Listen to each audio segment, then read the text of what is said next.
Você ouve Gil Gomes, o maior contador de histórias do rádio brasileiro.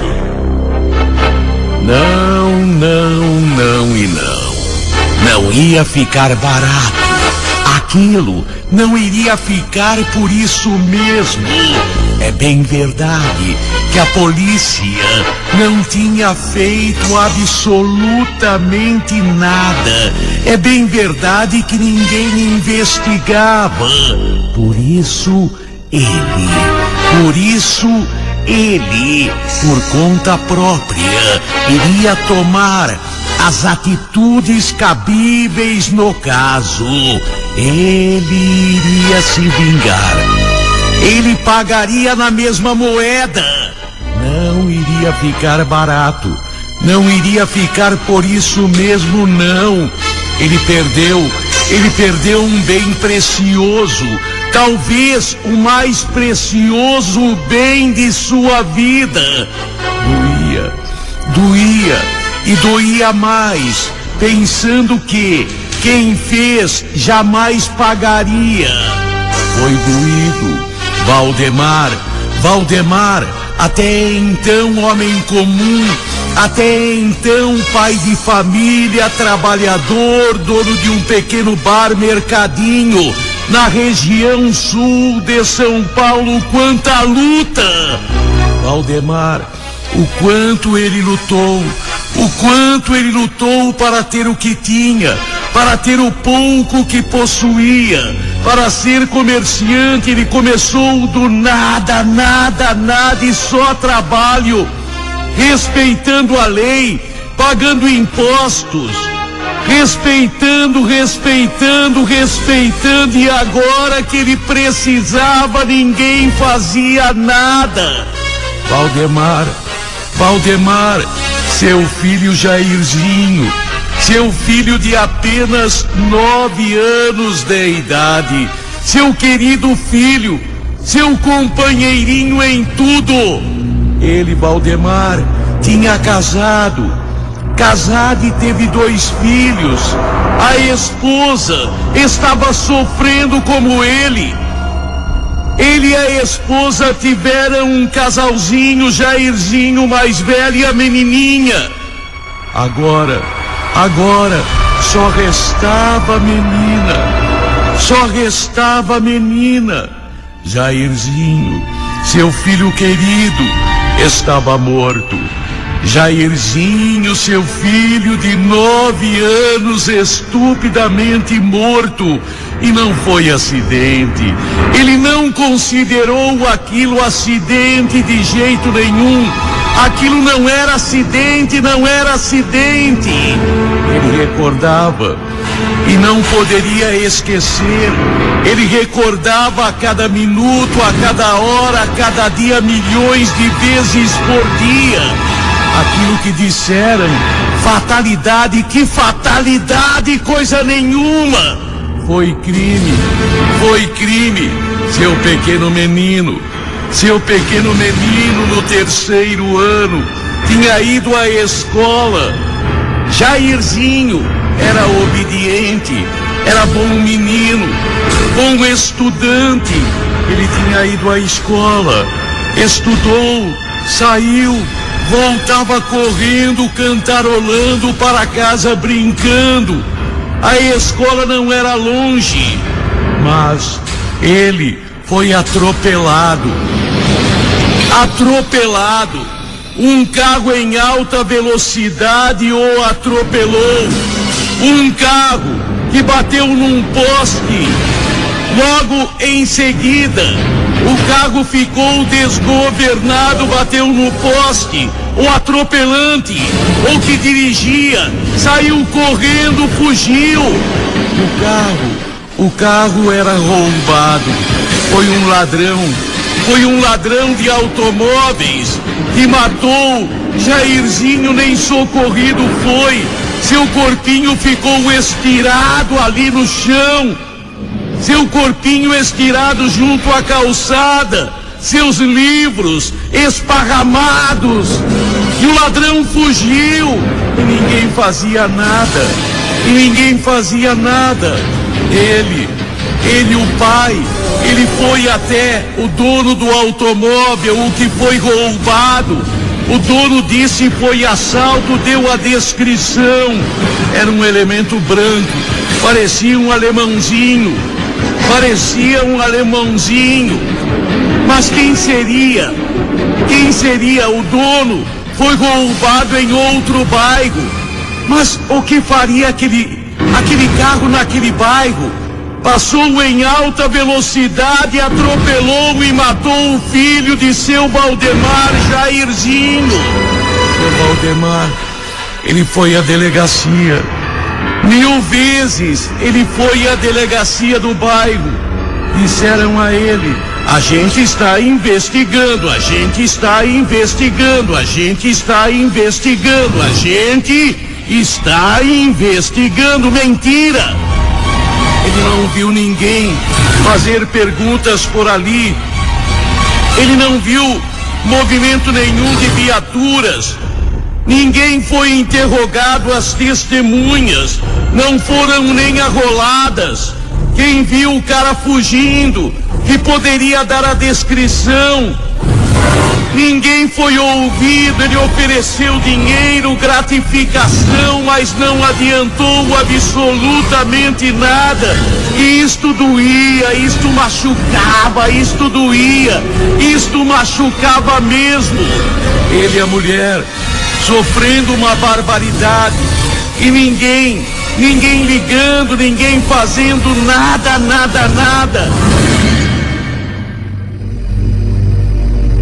Valdemar, sempre respeitando a lei, mas desta vez, a lei, ele achava, a lei não o respeitava, a lei tinha que procurar.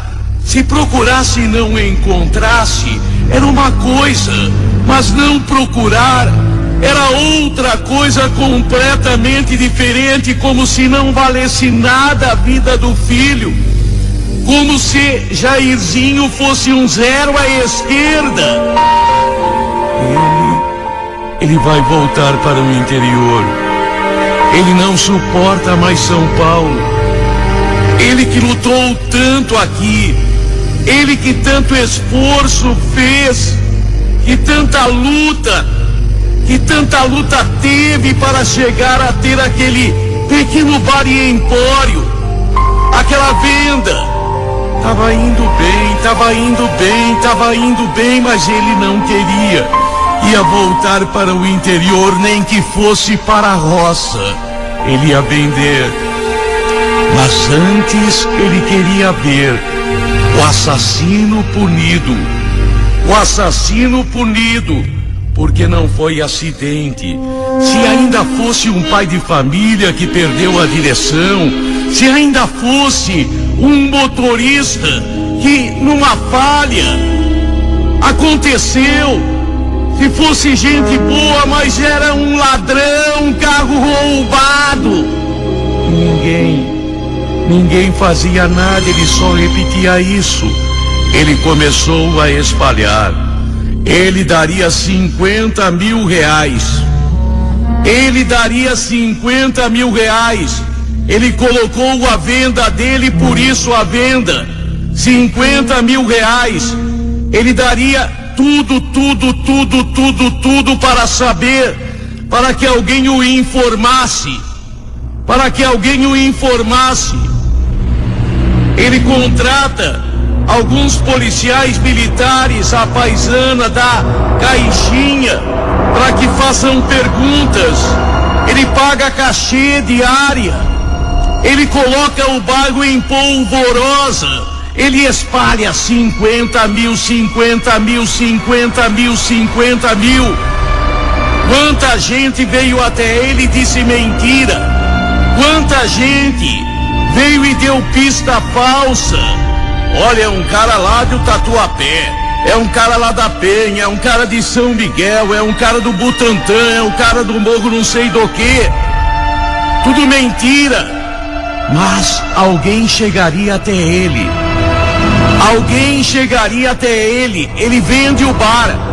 Ele vendeu por 50 mil e disse: aquele dinheiro era para comprar a informação do assassino de seu filho. Era para identificar o assassino do seu filho. Ele estava com o dinheiro na mão, daria em dinheiro.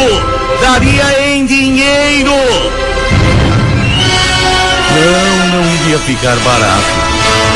A esposa foi embora para o interior, mas ele só iria quando o assassino fosse pego, quando o assassino fosse punido. Ele ia, ou cadeia, ou ele mesmo iria matar com suas mãos, ou ele pagaria para qualquer tipo de pessoa para matar.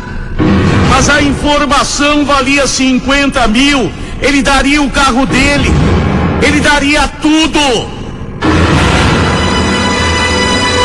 A polícia atendeu o caso. Foi um alemãozinho.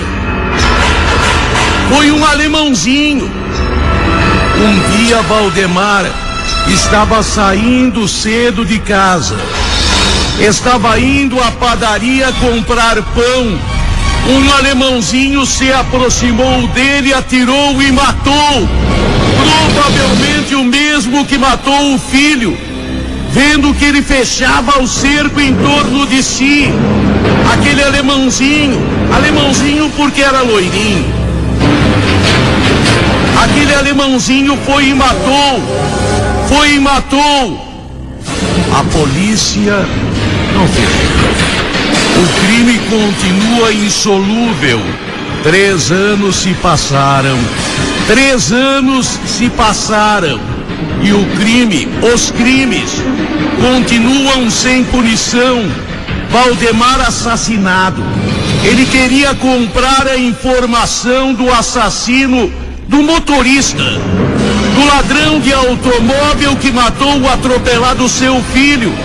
Espalhou pelo mundo, talvez com medo. O próprio ladrão o matou.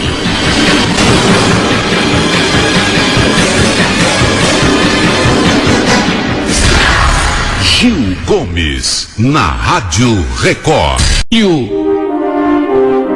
Na Record, você ouve Gil Gomes, o maior contador de histórias do rádio brasileiro. Parecia uma doença. E era como se fosse uma doença. Os ciúmes de Marisa. Marisa, desconfiadíssima. Super desconfiada. Ciumenta. Ela casou. Mas mesmo antes do casamento, mesmo com outros namorados, ela era assim, extremamente ciumenta e desconfiada.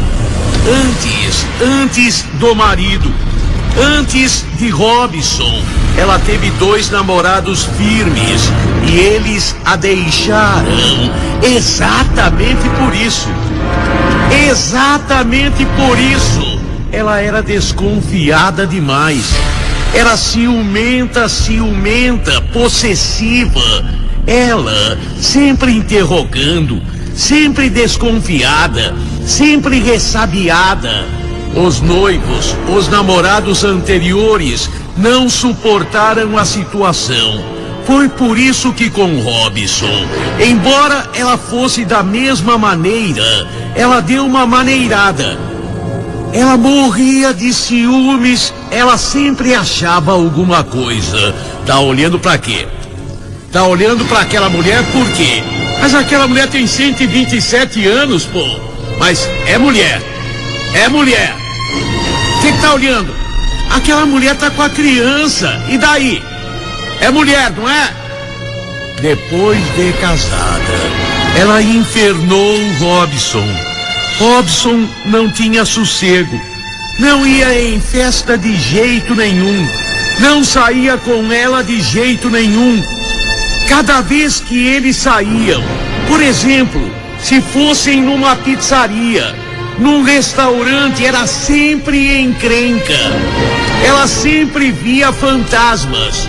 Ela sempre via. Se o Robson precisava ficar olhando pro chão, Pô, eu preciso ficar olhando pro chão? Se eu levanto o olhar, você já fala que eu tô olhando pra alguma pessoa. Se é mulher que tá do lado. E sempre saía briga. E sempre saía confusão. Por isso Robson evitava. Evitava sair de qualquer maneira. Se tomassem uma condução, pelo amor de Deus, ela ia como se fosse um galinho de briga, com a crista empinada, pronta para brigar com o marido ou com qualquer mulher que eventualmente olhasse para ele. Robson não era vida. Robson que vivia dizendo: eu não tenho sossego. Ciúmes da minha mulher, ela ligava 325 vezes por dia pra ele. Tá fazendo o quê? Diz que me ama. Ah, mas diz que me ama, você não pode falar, né? Tem alguma mulher por perto. Eu te amo.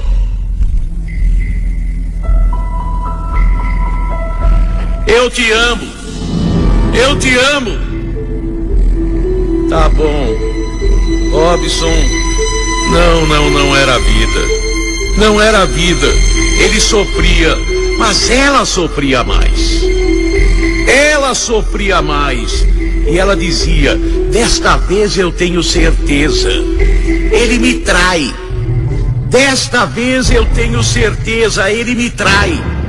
A única mulher que ela confiava mesmo, aquela irmã mais nova, a Claudete, coitada da Claudete, tinha que ficar ouvindo dia e noite a Marisa falando: o Robson, você vê a cara de santinho dele, mas você não sabe quem ele é. Eu tenho provas, eu tenho certeza que ele me trai, porque sabe o que eu vou fazer? Me ajuda a seguir. E a irmã: é bobeira isso, Marisa, é bobeira isso. Não, eu quero tirar da cabeça. A gente segue.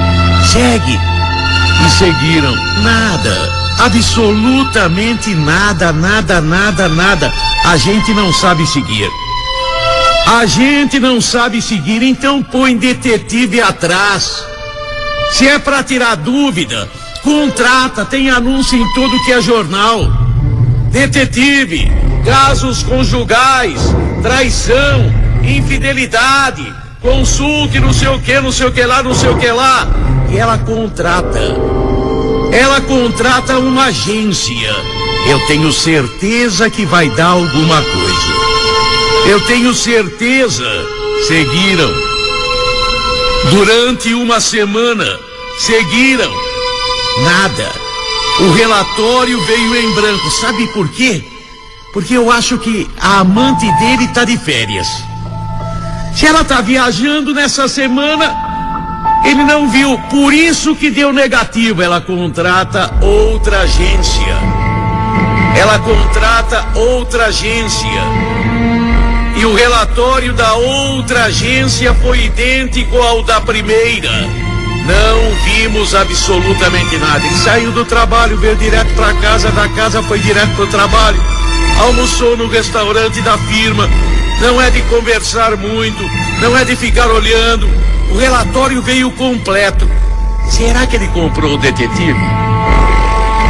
Gente desconfiada desconfia da própria sombra. Será que ele comprou o detetive? Tem muito disso. Detetive provavelmente achou, provavelmente viu ele com a amante, foi falar que eu estava investigando, ele pagou o dobro e eu faço o papel de boba, vou contratar outra agência. E ela contrata outra agência. A mesma coisa, o mesmo relatório, tá vendo? É minhoca que você põe na sua cabeça, falava a irmã. É minhoca. Eu sei por A mais B. Eu sou mulher. Eu sei antes, porque sabe o que eu faço, ela dizia. Ele tem que fazer 2 vezes por dia comigo. Ele tem que fazer quando deita e quando levanta.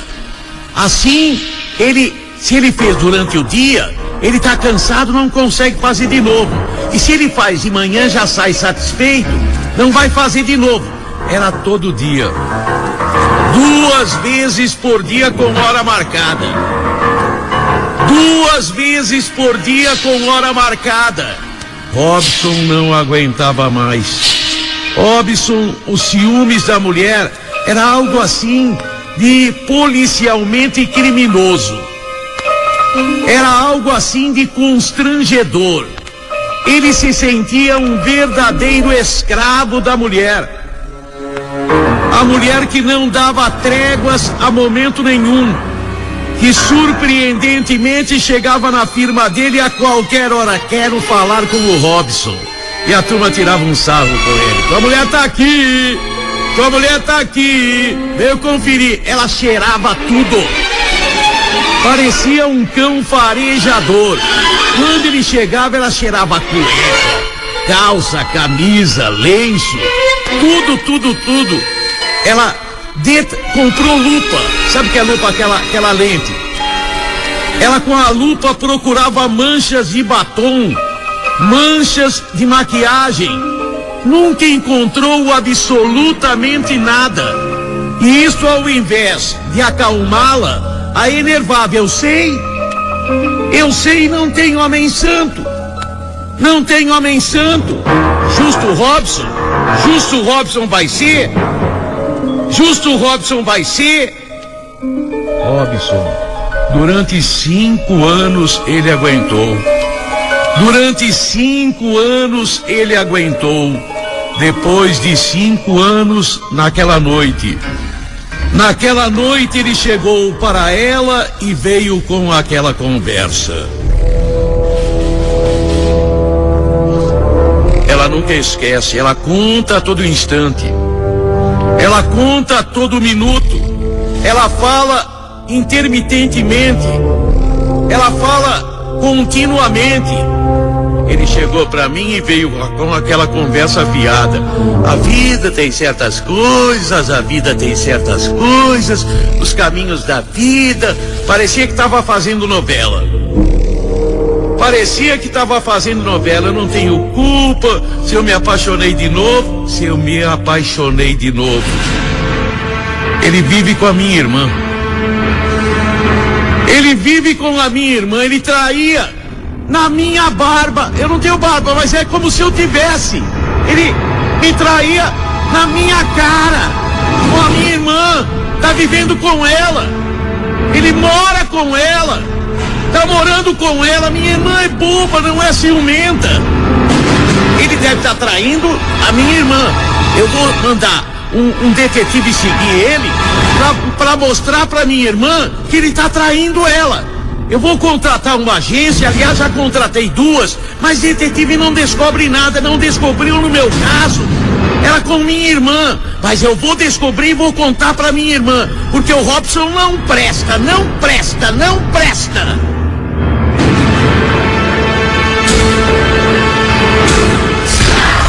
Gil Gomes, na rádio.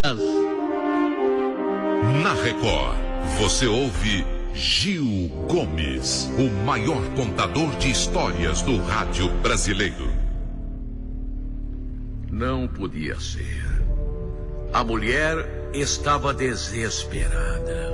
A mulher estava em pânico. E agora, doutor? E agora? O que é que eu faço? Doutor, não pode ser. Eu não esperava, embora todo mundo tivesse me avisado, embora todo mundo tivesse me alertado. Eu sabia no íntimo, lá dentro de mim eu sabia que não iria dar certo. Eu sabia. Afinal de contas, todo mundo falou, meu pai, minha mãe, meus irmãos, meus amigos, minhas amigas, meus parentes, meus colegas, todo mundo me avisou. Todo mundo, mas eu gostava dele. Eu casei com ele gostando dele, não foi por nada. Ele nem tem muito dinheiro. Ele é pobre, ele é pobre, ele é pobre, todo mundo me avisou. Mariana, bela moça. Mariana, na delegacia ela contava pateticamente. Ela contava e chorava. Contava sua história ao delegado e chorava. Chorava copiosamente. Não pode ser. Eu não acredito, eu não acredito, eu não acredito. Eu gostava do Gregório. Eu gosto dele. Eu gosto dele, eu gosto dele. Gregório, o marido dela. Todo mundo tinha avisado. Também pudera. A diferença de idade era total. A diferença de idade, ela era casada há 5 anos com Gregório. Há 5 felizes anos. Como ela disse, eu sou muito feliz. Eu sou muito feliz, mas todo mundo me avisou. A diferença de idade era muita mesmo. Era muita. Eu casei com 21 anos, tenho 26 agora. E o meu marido Gregório, quando casou, tinha 55. Tem 60 agora. Eu tenho 26, ele tem 60. São 34 anos de diferença. 34 anos de diferença. O Gregório não merecia o que eu fiz. O Gregório, ele não merecia o que eu fiz. E agora, doutor? E agora? Como é que eu faço, doutor? Me oriente. Tenha pena de mim, doutor. Tenha pena de mim. Tenha pena de mim. Apesar da diferença de idade, 34 anos de diferença. Ele 60, ela 26, ela se mostrava desesperada, arrependida, estava super arrependida e atemorizada. O que eu faço, doutor? O que eu faço, doutor? O que eu faço? As palavras se entrecortavam quando ela dizia, o que eu faço, doutor? O que eu faço? O que ela fazia? O que ela teria que fazer? O delegado tinha que cumprir o papel dele. O delegado tinha que cumprir. Doutor, eu nunca pensei que iria passar por isso. Eu nunca pensei, apesar de 34 anos de diferença. Eu adoro o Gregório. Eu adoro este homem. Eu adoro. Faça alguma coisa, doutor. Faça alguma coisa, doutor. O doutor tinha que fazer o que a lei manda. O doutor tinha que fazer o que a lei manda. Ela contou. Me contaram, doutor. Me contaram e eu nem quis acreditar. Me contaram e eu nem quis acreditar. Imaginem a nossa felicidade. Eu era tão feliz, tão feliz, tão feliz, tão feliz. Eu não sabia, nem desconfiava, nunca desconfiei de absolutamente nada. Eu sou feliz, satisfeita no casamento. Ele me satisfaz em tudo, até nisso que o senhor está pensando, doutor. Ele me satisfaz. Tem 60 anos, mas é muito viril. É muito forte. É muito forte. Foi uma amiga que me alertou, doutor. Foi uma amiga. Doutor, eu nem imaginava Quem poderia dizer que o Gregório me traía? Quem poderia dizer que o Gregório me traía? E me traía com a Sônia, minha vizinha de 19 anos de idade. Ele me traía com minha vizinha de 19 anos de idade. Eu não suportei. Ele saindo com a vizinha, doutor. Eu comprei aquela arma. Eu já tinha aquela arma há um tempo. Havia comprado porque eu tenho medo. Na hora que eu fiquei sabendo, na hora que eu comprovei a traição, doutor, na hora que eu comprovei a traição, eu não medi consequências, eu não pensei duas vezes. Peguei o revólver e atirei nele e acertei. 3 tiros eu acertei, eu sei que não é grave, doutor. Acertou no braço, na perna, mas eu atirei pra matar. Imagine eu querendo matar o meu Gregório. Eu querendo matar o meu marido. Delegado, eu tenho que autuá-la em flagrante, dona. A senhora... Mas ele me traiu. Homem de 60 anos. Trai a esposa de 26. E é baleado por ela. E ela desesperadamente na delegacia, preocupada. Eu perdi a cabeça. Eu amo esse homem. Ele é muito forte, é muito viril. Eu sei que ele me traiu porque eu acho que eu não sou uma mulher suficiente para ele. Ele quer toda hora. Os amigos alertaram, mas alertaram o contrário. Pensaram o contrário. Ele 60. Ela 26, pintou a traição. Foi dele. Gil Gomes, na rádio. Na Record, você ouve Gil Gomes, o maior contador de histórias do rádio brasileiro. A inexperiência. Por que você não conta, me disseram? Por que você não conta, você na época fez a matéria, fez a reportagem? Por que você não conta? Lembra da história da Selma? Eu lembrei e conto agora a história de Selma. O começo repetitivo. O começo parece sempre o mesmo chavão.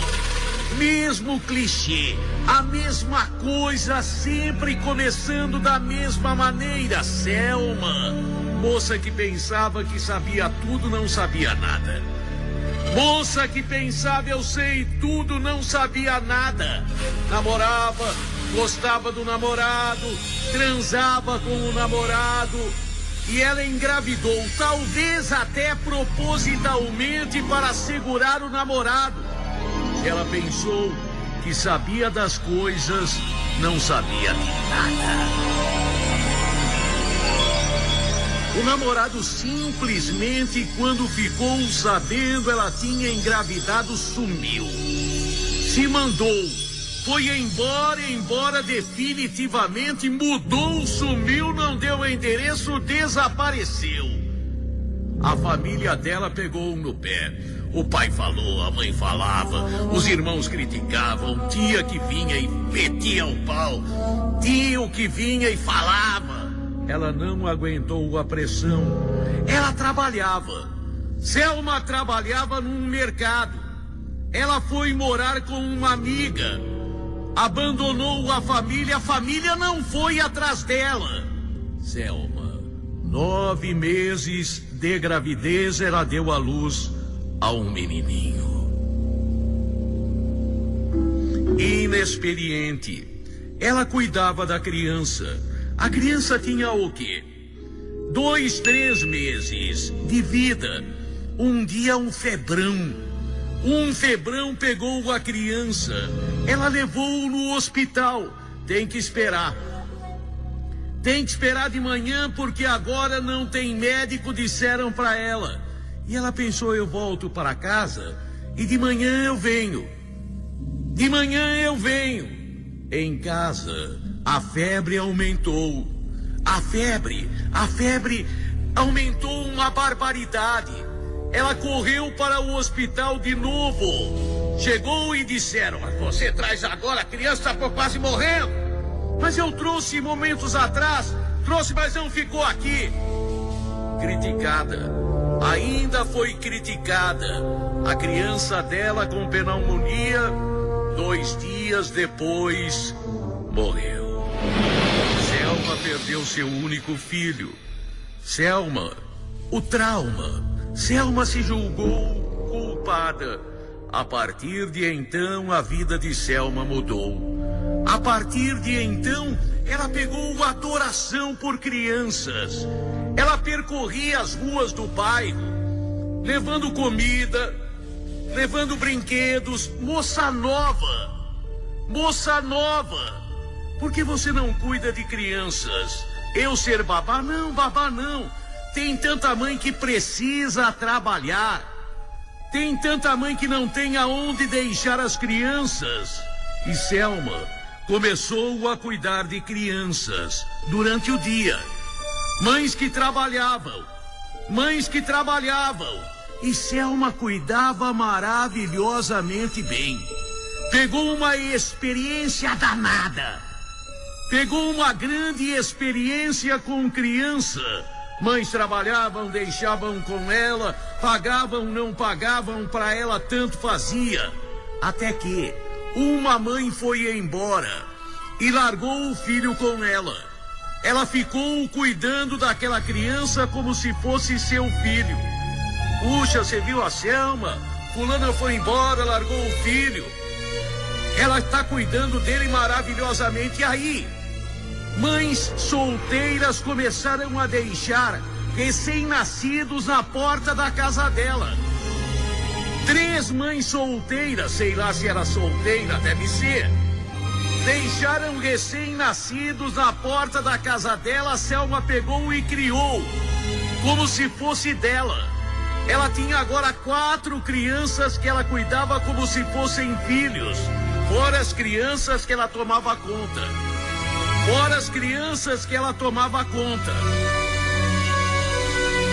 Selma, logo o papo correu. Logo a conversa correu. Não tem aonde deixar, deixa com a Selma. Olha, eu vou pra Bahia.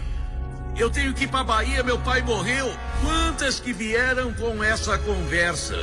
Olha, você toma conta 15 dias. Logo, Selma tinha 18 crianças abandonadas com ela. Como cuidar? Ela angariava aqui e ali. O dono da padaria dava alguma coisa, o dono da farmácia dava alguma coisa. 18 crianças. Ela precisava de uma casa maior. Deram um fundo de uma igreja para ela. E Selma logo tinha 27 crianças sob seu cuidado. 27 crianças que a chamavam de mãe. Não era papel passado, não. Não era papel passado. O pastor ajudava, o padre ajudava. Todo mundo ajudava a Selma. Selma, uma pessoa magnífica. Dizem que ao todo ela cuidou de mais de 70 crianças. 70? É brincadeira? Selma, ela que perdeu o seu filho, agora praticamente não dormia. Sabe que as 70 crianças, 1, 2, 3, dão um trabalho do cão. Imaginem cuidar, choram daqui, choram de lá, alimentação para esse. Ela começou a colocar gente, políticos começaram a ajudá-la. Em época de eleição, principalmente, ela conseguiu ajuda do Estado. Nossa, Selma era magnífica. Selma foi a saída para muita gente. E as crianças super bem cuidadas, bem alimentadas, bem vestidas, estudavam. Ela chamava todos pelo nome. 70 é brincadeira? 70 é brincadeira? Selma, durante anos e mais anos, foi a alma salvadora. Foi o anjo da guarda de muitas crianças, de dezenas de crianças, na região norte de São Paulo. Ali onde ela viveu a vida inteira. Ali aonde ela sempre fez o bem. Até que um dia, inexplicavelmente, mataram Selma. Mataram. Dentro da creche dela, que não era oficial. Dentro da creche dela mataram. Com 3 facadas mataram Selma. A bem da verdade, até a bandidagem ajudava a Selma. Até bandidos da região, traficantes da região, ajudavam Selma.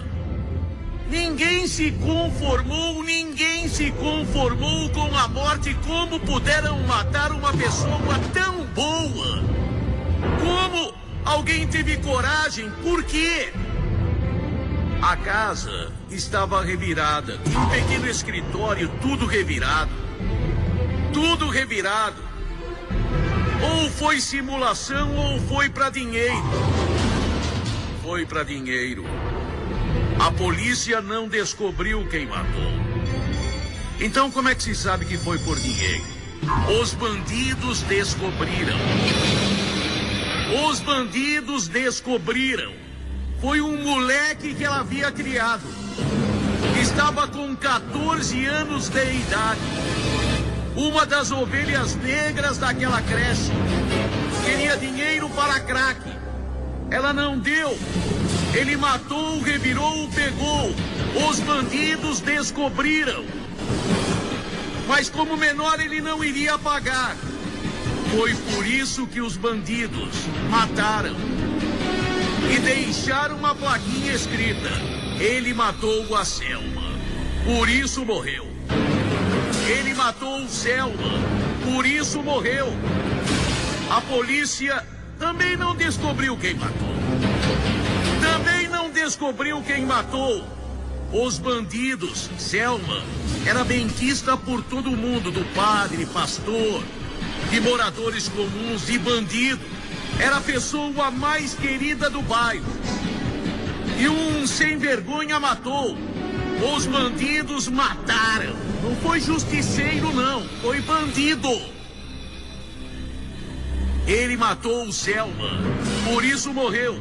Num papelão escrito ali, ele matou o Selma. Com erros de português. Ele matou o Selma por isso. Por isso com C cedilha. Por isso morreu. Selma, ainda lembrada naquela região, mãe de 70 crianças. A história de Selma. A história de Selma. Bem lembrado. Me lembraram bem. E eu contei de novo a história de Selma.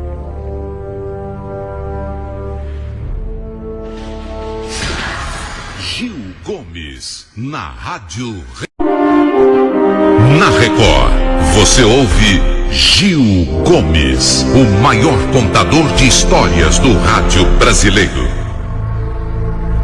O ódio que ela sentia a cada dia que passava, a cada ano que corria, o ódio aumentava. Dolores, ela odiava. Odiava, tinha raiva, ganas de pegar pelo pescoço, de enforcar.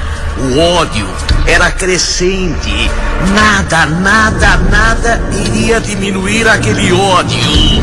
Ela não podia extravasar, não podia contar para ninguém.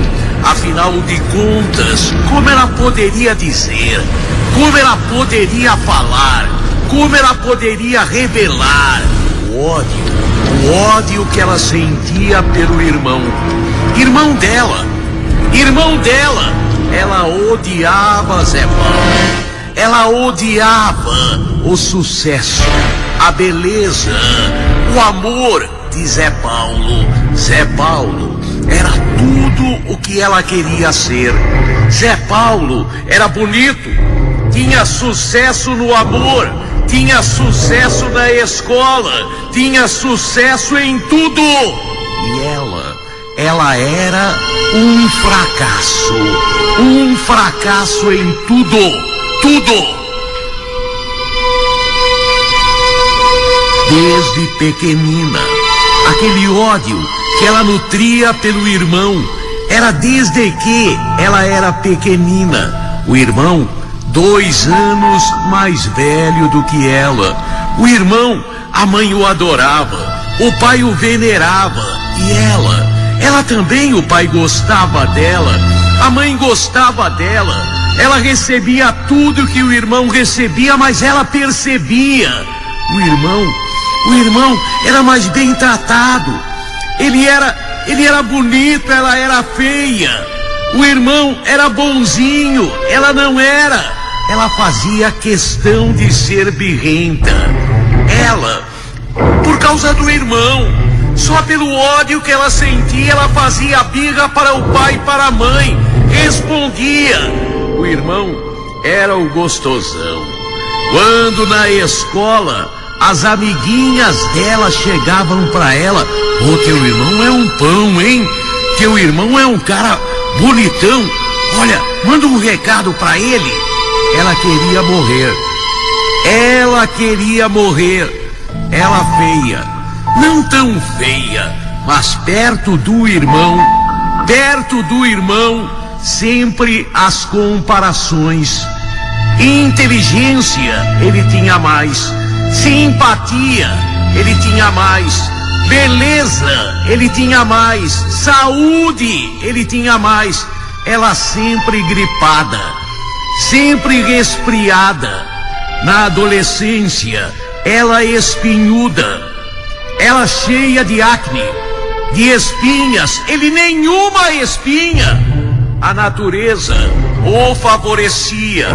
E quando ela se apaixonou por aquele amigo do irmão, quando ela se apaixonou por Renato, amigo do seu irmão José Paulo, ela pediu para ele.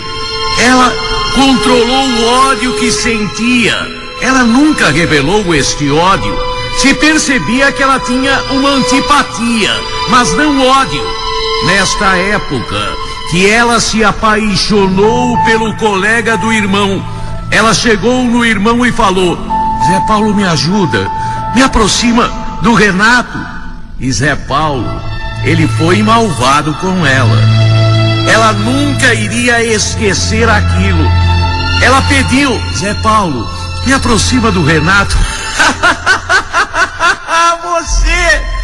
O Renato só gosta de moça bonita. Ele foi malvado. Ele não percebeu o mal que fez para a irmã. Ele riu e disse que o amigo só gostava de moça bonita, a colocando num canto feio da vida, a qualificando de feia. Renato nunca se aproximou dela, nunca, e o irmão ainda tirou um barato com a cara dela. O tempo continuou a passar e a vida continuou a favorecer o irmão. O irmão passou, se formou, ela não. Ela, por mais que estudasse, repetiu 2 anos. Ela ficava nervosa na hora da prova das provas. O irmão passou num concurso público, ela não passou em nada. Que ódio! O irmão arrumou uma noiva bonita. E ela só traste, ia atrás dela. Só pé de chinelo e coisa altamente descartável. Nunca um moço apresentável foi falar com ela para namorá-la. Ódio. O irmão tinha tudo, ela não tinha nada. A natureza havia favorecido demais o irmão. Porque ela se perguntava por que o irmão tinha tudo e ela não tinha nada.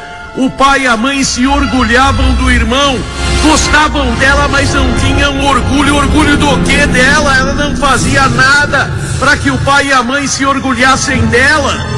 Ela desenvolve um mecanismo de defesa. Ela se torna uma revoltada. Sabe a pessoa que gosta de responder mal, que tá sempre de cara feia, que tá sempre de mau humor? Assim era ela. Assim Dolores, nome bonito, assim Dolores era.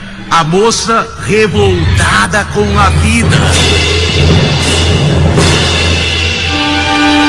Foi uma surpresa, foi uma decepção para toda a família, para todo mundo. O Zé Paulo? O Zé Paulo? Não acredito. O Zé Paulo? Não acredito. Teu irmão, Dolores? É, meu irmão, quem vê cara não vê coração. Quem vê cara não vê coração. Zé Paulo foi preso. Zé Paulo, uma denúncia anônima levou a polícia até o automóvel dele. Crack, maconha, numa quantidade para ele ser considerado traficante. Esta quantidade grande de cocaína, de crack, de maconha, esta quantidade grande foi encontrada no carro dele, preso flagrante. Zé Paulo jurou inocência, mas todo mundo jura. Todo mundo, quando preso, diz: colocaram. Zé Paulo, embora iniciante, embora com ficha limpa, ele foi condenado, foi pego em flagrante, não se quebrou o flagrante, ele ficou preso, até que ficou pouco pela quantidade. 1 ano e meio, a vida dele desmoronou. Ele, menino bonito, foi feito de menino bonito, de menina bonita dentro da cadeia. Ele ficou infeliz. Zé Paulo, 1 ano e meio depois, ele saiu e se percebeu. Neste espaço de tempo, quem havia mudado foi Dolores. Dolores estava mais alegre, mais feliz, mais contente. Dolores havia se transformado, mas ela precisava. Você já adivinhou? Foi ela que colocou, foi ela que inventou aquela história. Ela foi adquirindo de pouquinho em pouquinho, juntou, bolou este plano para colocar o irmão na cadeia. Mas a vitória dela, como ela disse, a vitória dela não seria completa se o irmão não soubesse. Foi quando ela um dia revelou: sabe, querido, você lembra? Ela disse para o irmão: sabe, querido, você lembra? Lembra do Renato que eu gostava? Lembra quando eu te pedi para você me aproximar do Renato, que você disse que ele só gostava, riu da minha cara e disse que ele só gostava de mulher bonita? Saiba, foi minha vingança. Fui eu que arrumei essa pra tua cabeça. Fui eu que chamei a polícia. Fui eu que fiz a denúncia como anônima. Fui eu que eu coloquei a droga no teu carro, meu irmãozinho querido. Estou vingada. Ele chorou e contou para todo mundo. E ela: ele tá inventando. Mentira. A vingança do que não sei. A vingança contra a natureza.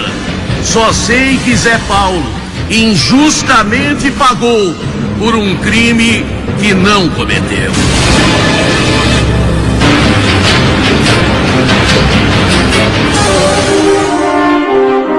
Na Record, você ouve Gil Gomes.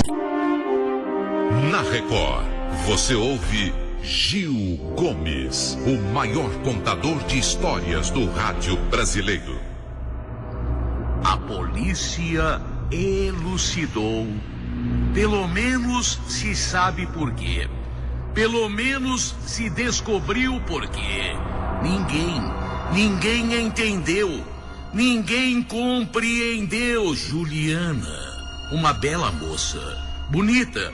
Não assim maravilhosa, mas uma moça bonita, mas muito educada, religiosa, direita, extremamente boa filha, boa moça, trabalhadora, honesta, Juliana. Juliana todo dia ia na igreja. Todo dia ia na igreja. Juliana foi assassinada. Juliana foi assassinada. Quem mataria esta moça? Quem e por quê? E foi vingança. Foi vingança. Os tiros, vários tiros. Não foi assalto. Não foi assalto. Foi vingança. Quem? Todo mundo comentava quem teria feito isso. Quem teria feito isso? Juliana, ela não fazia mal a um mosquito e não fazia mesmo. Juliana era extremamente honesta, extremamente direita. A história que a polícia descobriu. Juliana conheceu um rapaz, Amaro o nome dele. Juliana ficou entusiasmada.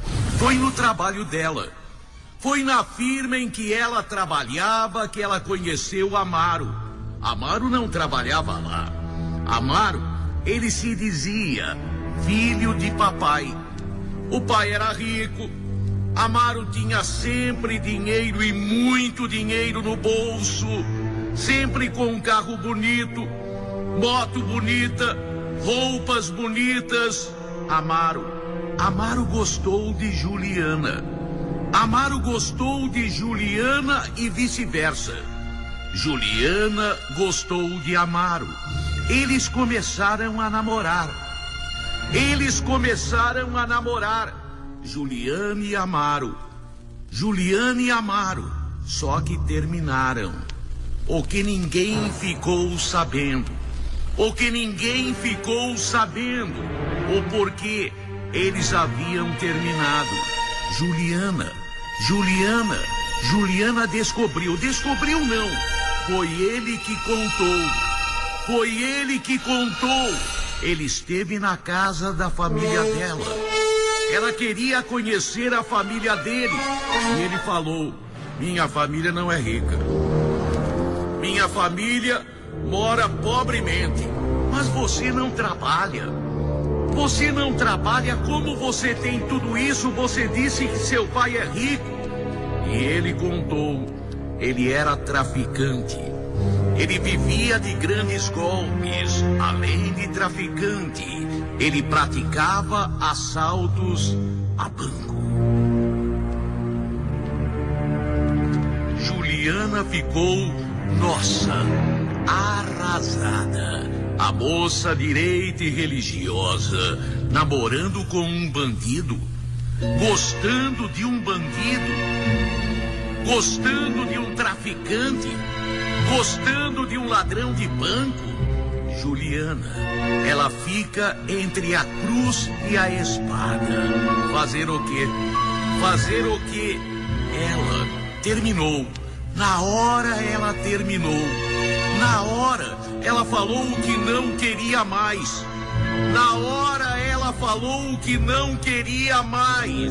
Ela confidenciou a uma amiga. Ela contou a uma amiga. A consciência dela a fustigava. A consciência dela a martirizava. Ela sabia que ele era traficante. Ela sabia que ele era ladrão. Ela não podia ficar calada. Se ela ficasse calada, seria conivente. Ela pensou desta maneira. Foi por isso que Juliana decidiu, iria denunciar. Ela foi a uma delegacia. Eu quase falei aqui. Aqui ela foi. Juliana foi a uma delegacia. E na delegacia ela contou a um investigador, a vários investigadores, mas um era amigo do Amaro. Um recebia propina do Amaro. Juliana contou do Amaro, traficante, ladrão. Ele havia contado em pormenores um dos assaltos que ele havia praticado para ela. Ela contou na delegacia. Amaro foi o primeiro a saber. Aquele investigador corrupto denunciou. Olha, tem uma mulher que foi na delegacia e te entregou.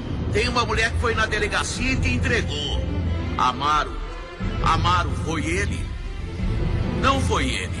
O álibi dele era perfeito, mas que foi amando dele foi.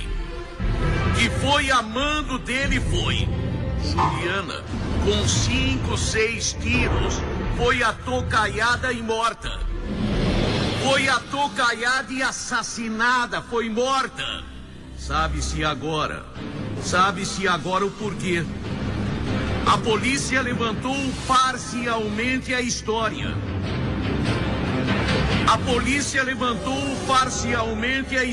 Outra delegacia.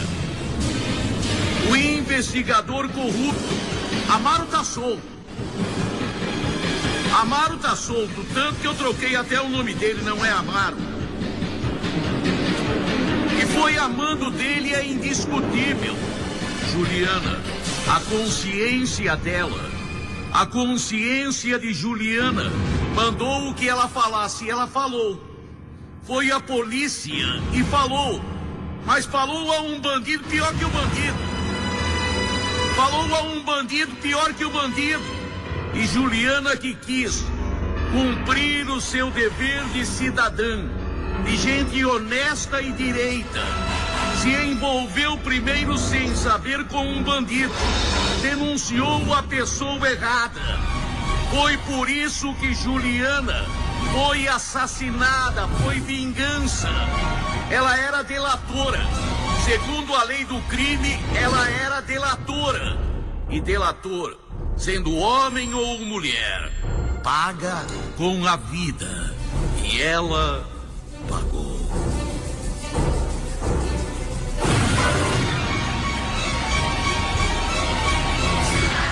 Gil Gomes, na Rádio Record. Na Record, você ouve Gil Gomes, o maior contador de histórias do rádio brasileiro. Que história é esta? Aconteceu no Espírito Santo. Dalva era uma mulher comum, casada com Roberto, mãe de 3 meninas. Ela era excelente dona de casa, boa esposa, boa mãe. Dalva, ela cuidava muito bem de suas 3 filhas. Dalva engravidou pela 4ª vez. Depois que a filha caçula já tinha 5, 6 anos, ela tentava um menino. Engravidou de novo.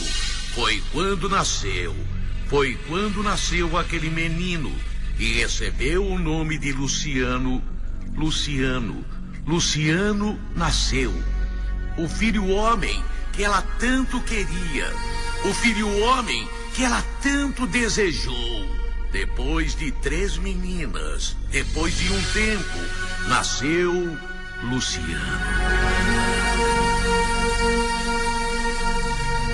Mas foi um período difícil para Dalva. O marido foi embora, Roberto. Simplesmente a história que ficou. Simplesmente depois de uma briga, Roberto foi embora.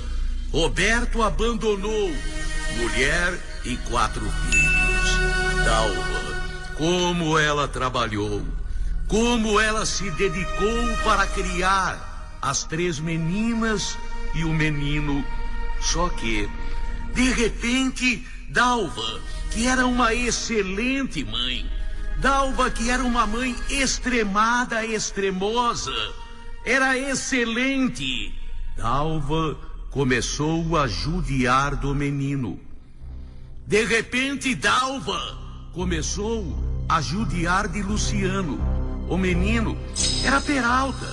Tinha o quê? 3, 4 anos? 3, 4 anos, Peralta. Mas qualquer coisinha que o menino fazia, ela batia, batia, batia, batia. O menino vivia marcado. O menino vivia marcado. Parecia que ela tinha ódio daquela criança. Bastava o menino falar alguma coisa.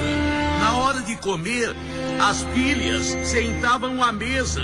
O menino não. O menino não. O menino, depois que todo mundo comia, o menino era chamado, ela fazia o prato, colocava o prato pro menino, comeu, comeu, não comeu, não comeu. Luciano, uma criança judiada, uma criança extremamente judiada.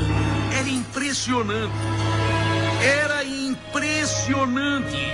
Ela se dedicou à criação das 3 meninas, sempre limpas, bem vestidas, já mocinhas, o carinho da mãe e o ódio para o menino.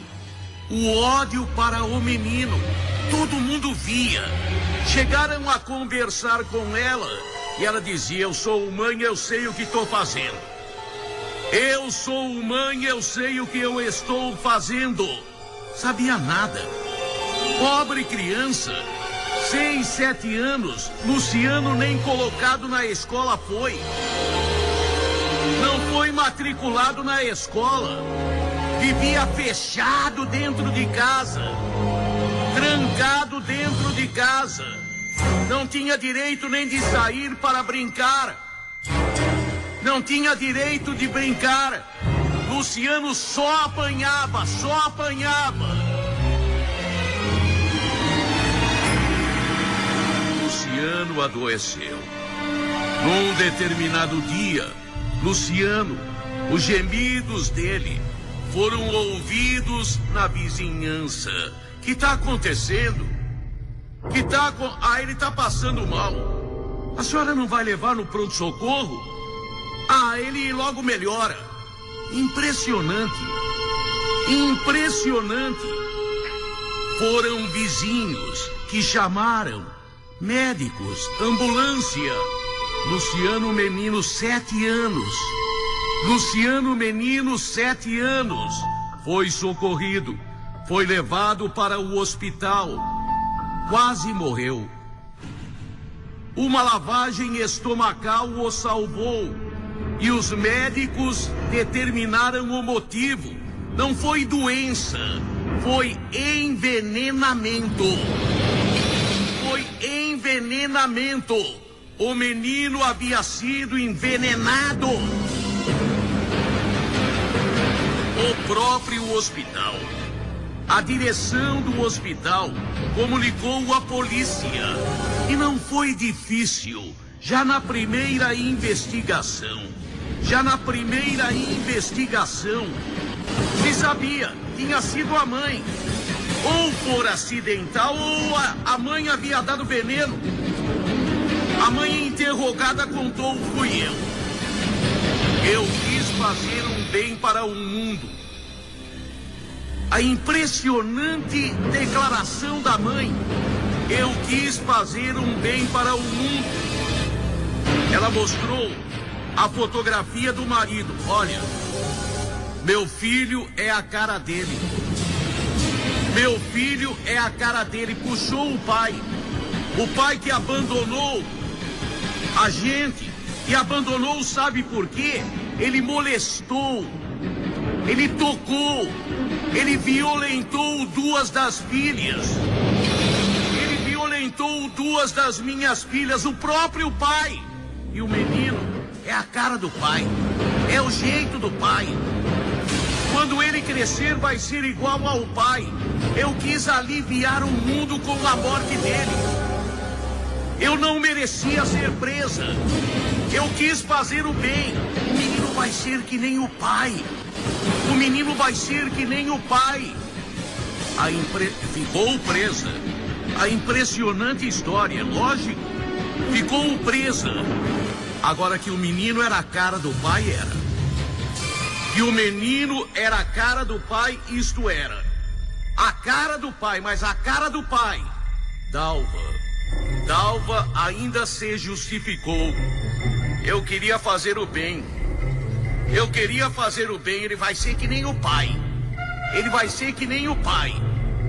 As crianças vivem pelo Estado agora, pelo Conselho Tutelar da Infância e Juventude.